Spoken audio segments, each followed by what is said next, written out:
జై జనసేన.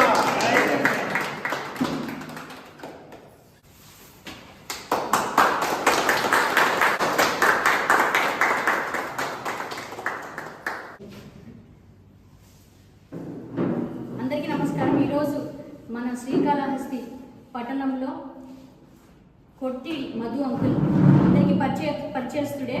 చెప్పాలంటే ఈయన 30 సంవత్సరాలుగా రాజకీయాల్లో యాక్టివ్గా ఉన్నారు. కాంగ్రెస్ పార్టీలో 9 సంవత్సరాలుగా వైఎస్ఆర్సీపీ పార్టీలో శ్రీకాళహస్తి పట్టణ అధ్యక్షులుగా 6 సంవత్సరాలుగా ఉన్నారు. మన జనసేన పార్టీకి పవన్ కళ్యాణ్ గారి ఆశయాలు నచ్చి శ్రీకాళహస్తి నియోజకవర్గంలో మనం ఎంత కష్టపడుతున్నామని మొదటి నుండి చూస్తూ ఆయన ఈ డెసిషన్ తీసుకోవడం మనకందరికీ చాలా ఆనందంగా ఉంది. ఖచ్చితంగా మేము చెప్తున్నాము, మీ అనుభవానికి మీరు నాపై నమ్మకం ఉంచి పవన్ కళ్యాణ్ గారి ఆశయాలు నచ్చి మా మీద ముఖ్యంగా మేమంతా కష్టపడిన విధానం చూసి మీరు మాపై నమ్మకం ఉంచి వచ్చేదానికి మీపైన అటువంటి గౌరవం, అటువంటి స్థానమే ఇస్తామని చెప్పి ఖచ్చితంగా మేము మాటిస్తున్నాము. Thank you. Welcome to Janasena family. Thank you very much అండి. ముందుగా కొట్టిడి మధు గారికి జనసేన పార్టీ తరఫున సాధారణంగా ఆహ్వానం పలుకుతున్నాం. మా పార్టీలో చేరినందుకు శుభాకాంక్షలు తెలియజేస్తున్నాం.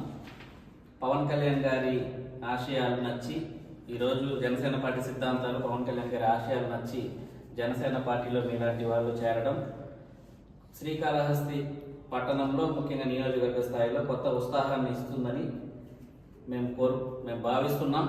మీ ద్వారా శ్రీకాళహస్తి పట్టణంలో పార్టీ మరింత బలోపేతం చెంది మా నాయకులందరితో మీరు కలిసిమెలిసి పనిచేస్తారని, పార్టీ బలోపేతానికి మీ వంతు మీ రాజకీయ అనుభవం, మీ ఏదైతే మీ ఆలోచన విధానం పార్టీకి ఉపయోగపడి తద్వారా పవన్ కళ్యాణ్ గారి ఆశయాల్ని ప్రతి ఇంటింటికి తీసుకెళ్లే విధంగా మీరు కృషి చేస్తారని మేము అందరూ ఆశిస్తున్నాం. ఎప్పటి నుంచో మాట్లాడుతున్నారు, ఎన్నికల ముందు నుంచి కూడా. అప్పటి నుంచి చేరాలని అనుకున్నారు కానీ కొన్ని సిచ్యువేషన్స్ వల్ల డిలే అయింది. ఇప్పుడు గత కొన్ని రోజుల ముందు వైసీపీ పార్టీకి రాజీనామా చేశారు. తిరుమల లడ్డు విషయంలో వాళ్ళు చేసిన ఘోరాన్ని ఎప్పటి నుంచో ఆయన పడిన కష్టానికి తగిన ప్రతిఫలం అక్కడ దొరకలేదని, అంటే కష్టపడ్డ వారికి ఇచ్చిన హామీలు నిలబెట్టుకోలేక గత ప్రభుత్వంలో గత వైసీపీ ఎమ్మెల్యే ఏ విధంగా అంటే వీళ్ళు ఇంటింటికి వెళ్ళి హామీలు ఇచ్చారు. పట్టణ పార్టీ అధ్యక్షుడిగా లేకుంటే ఇక్కడ 30 సంవత్సరాలు రాజకీయ అనుభవం ఉన్న వ్యక్తిగా ఇంటింటికి వెళ్ళి గత ఎమ్మెల్యే బిఎఫ్ మధుసూదన్ రెడ్డి వాళ్ళ కూతురుతో పాటు వెళ్ళి మేము మీకు నీళ్లు లేకపోతే నీళ్ళు ఇస్తాం, రోడ్డు లేకపోతే రోడ్డు వేస్తాం, కాలువలు లేకపోతే చేయిస్తామని మాట ఇచ్చి ఇంటి పట్టాలు ఏ సమస్య అయినా కానీ అంటే డైరెక్ట్గా ఎమ్మెల్యే క్యాండిడేట్ ఇన్ఛార్జిని అడగరు కదా ప్రజలు, స్థానికంగా ఉన్న నాయకులను అడుగుతారు.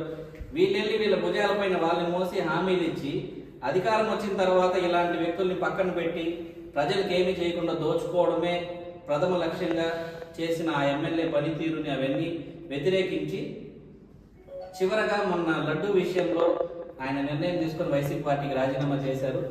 జనసేన పార్టీలో చేరడాన్ని మేమందరూ స్వాగతిస్తూ మిమ్మల్ని ఆహ్వానిస్తున్నాం.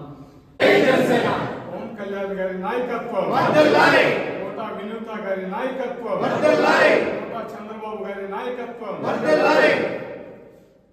ఈరోజు నేను పవన్ కళ్యాణ్ గారి ఆశయాలు, ఆయన పార్టీ విధి విధానాలు నచ్చి జనసేన పార్టీలో చేరాలని చాలా రోజుల నుంచి అనుకుంటున్నా. ఎలక్షన్ ముందు కూడా అనుకున్నాం, ఏదో కొన్ని అనివార్య కారణాల వల్ల కొంచెం ఆలస్యమైంది.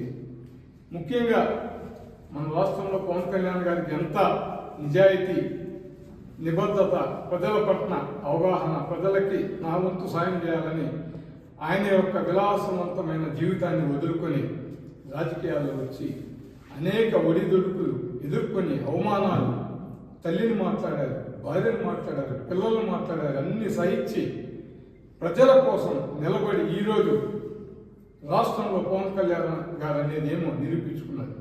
అదేవిధంగా శ్రీకాళహస్తి నియోజకవర్గంలో వీళ్ళు కూడా వినూత గారు కానీ చెల్లెళ్ళ సోదర సంబంధాలు, చంద్రబాబు గారు ఒక విలాసవంతమైన జీవితం, మంచి ఉద్యోగాలు, మంచి జీతం వదులుకొని 2019లో జనసేన పార్టీ అభ్యర్థిగా నిలబడి ఓటమి చెందిన తర్వాత కూడా ఏమాత్రం నిరాశ పడకుండా మేము ప్రజలకు సేవ చేయాలని వచ్చాం, 10 మందికి మంచి చేయాలని ఒక సదుద్దేశంతో వచ్చి నిలబడి ఈరోజు కూడా కాళహస్తిలో ఇంతకుముందు బయట ఊరు వాళ్ళు నిలబడి ఎలక్షన్ అనేది వెళ్ళిపోయిన సందర్భాలు కూడా ఉన్నాయి.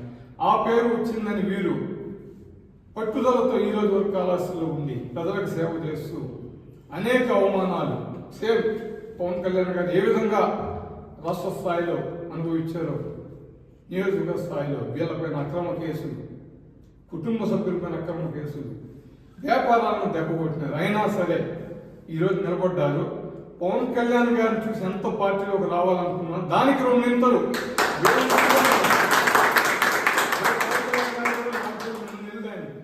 నాకు వీళ్ళు తెలుసు. వీళ్ళ యొక్క పట్టుదల దాన్ని చూసి వీళ్ళతో మనం జర్నీ చేస్తే మనకు మంచి పేరు వస్తుంది. ఒక మంచి వాళ్ళతో ప్రయాణం చేస్తే మనకు కూడా మంచి పేరు వస్తుంది. ఆ యొక్క ఉద్దేశంతో మాట్లాడి ఎటువంటి పదవులు కానీ ఏ కండిషన్ లేకుండా నేను వచ్చి మీకు పనిచేస్తాను, పనిచేసిన తర్వాత ఎటువంటి పదవులు నేను అడగలేదు. ఇప్పుడు వరకు ఏం మాట్లాడలేదు. ఏదైనా పార్టీలో ఒక స్థానం కలిపేమని మాత్రం అడిగాను తప్ప నామినేటెడ్ పదవులు నేను అడగను. మీతో ఇప్పుడు వరకు ఎంతో మంది జర్నీ చేశారు, ప్రయాణం చేశారు, వాళ్ళకి కథ పెట్టేయాలి. మేము నేను అడగనని చెప్పి మాట్లాడిన రోజే నేను చెప్పేసిన విషయం కూడా. అందువల్ల మీరందరూ కూడా ఏదో ఈయన వచ్చాడు ఏం అడిగాడు మాకు అర్థమని అనుకోవద్దండి. నేను మీ కుటుంబ సభ్యులుగా భావించండి. మీరందరూ నాకు పెద్దవాళ్ళైతే తమ్ముళ్ళు, చిన్నవాళ్ళైతే తమ్ముళ్ళు, సోదరిమణులుగా భావిస్తున్నాను. అందరం కూడా కాళహస్తి నియోజకవర్గంలో జనసేన జెండా ఎగరాలి.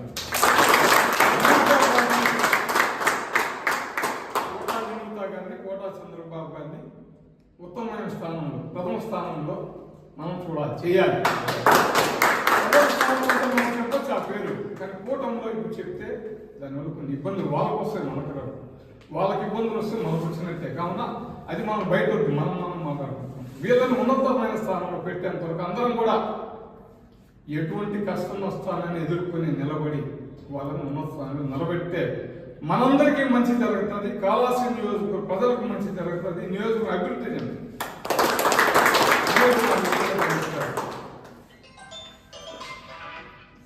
ఈ మధ్య నేను చూశాను, కర్కంబాట్లో రోడ్డు వెడల్పు చేసినప్పుడు కొంతమంది పొలాలు పోయినాయి, ఇళ్ల స్థలాలు పోయినాయి. 6-7 సంవత్సరాలుగా వాళ్ళకి న్యాయం జరగల. మన నాయకులు వినుత గారు చంద్రబాబు దగ్గరికి వస్తే రోజుల వ్యవధిలోనే వాళ్ళకి నష్టపరిహారం వాళ్ళకి